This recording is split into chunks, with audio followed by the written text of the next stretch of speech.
जय मां शारदे। प्रिय श्रोताओं, आप सभी को बसंत पंचमी की हार्दिक शुभकामनाएं। आज मैं आप सभी को मां सरस्वती के अवतरण की कथा सुना रही हूं।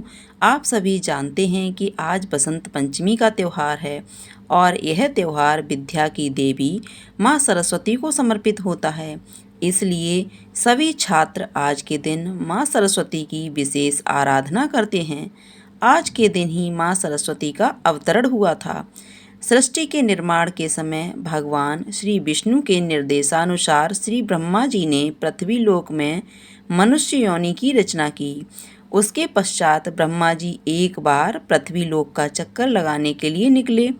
वहाँ पर उन्होंने मनुष्यों और अन्य जीवों को देखा। वह सभी शांत दिखाई दिए। बोलने की शक्ति उनमें से किसी को भी नहीं थी।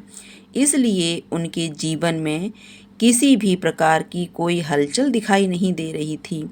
सारा वातावरण सूना सूना था।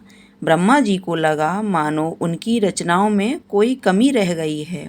तब उन्होंने अपना कमंडल उठाया और उसमें से थोड़ा सा अमृत धरती पर छिड़क दिया।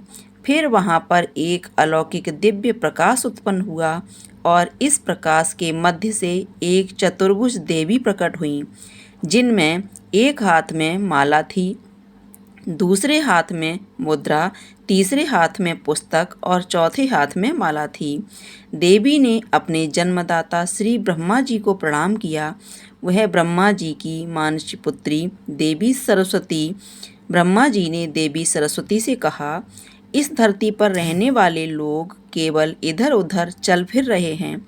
उन्हें वाणी प्राप्त नहीं है, इसलिए मैं किसी से किसी भी प्रकार का संवाद नहीं कर सकते। फलस्वरूप इन सभी का जीवन निरस्त हो गया है। देवी, आप अपने बीड़ा के साथ शुरू इस संसार की शक्ति को प्रदान करें। उन्हें स्वर्ग देना चाहें ताकि यह भी आपस में अपने विचारों का आदान प्रदान कर सकें। उन्हें एक दूसरे को समझने में आसानी हो। पुत्री होने के नाते श्री ब्रह्मा जी की आज्ञा का पालन करना देवी सरस्वती का परम कर्तव्य था। उन्होंने अपनी बीड़ा के तारों को हल्के से हिलाया और उसमें से जो मधुर ध्वनि उत्पन्न हुई, तब समस्त मानव जाति और वन्य पशुओं को मनोरंजन वरदान मिल गया। सभी जीव बोलने लगे। बीड़ा के स्वर में उन्हें मुखर बना दिया था। यहाँ तक कि नदियाँ, झरने आदि अपनी कल कल की मधुर आवाज करके बहने लगी। यहाँ तक कि हवा की आवाज करके बहने लगी। वातावरण में चारों तरफ मानो मधुर संगीत को झूम उठा हो। इतने दिनों से प्यार और सन्नाटे का अंत हुआ था। तब से लोग संगीत की देवी माँ सरस्वती की पूजा अर्चना करने लगे। बसंत पंचमी को ही देवी सरस्वती के जन्मोत्सव के रूप में मनाया जाने लगा। समस्त सृष्टि को सर्वप्रथम स्वर प्रदान करने वाली माँ सरस्वती की आराधना सुर और असुर दोनों ही किया करते हैं। माघ महीने की पंचमी तिथि के दिन लोग अपने घरों में सरस्वती जी की मूर्ति लेकर आते हैं।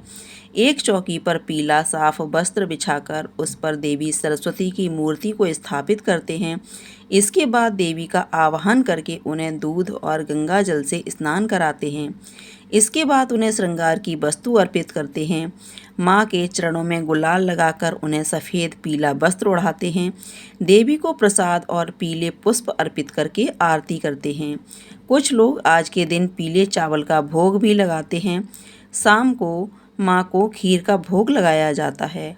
वहाँ पर उपस्थित सभी लोगों को इस प्रसाद को रूप में बांट दिया जाता है। इस प्रकार देवी सरस्वती की पूजा आज के दिन संपन्न हो जाती है। इसलिए आप सभी अपने अपने घर में आज के दिन श्रद्धा और पूर्ण भक्ति भाव के साथ देवी सरस्वती की पूजा अवश्य करें। उम्मीद है आज की जानकारी आप सभी को पसंद आई होगी।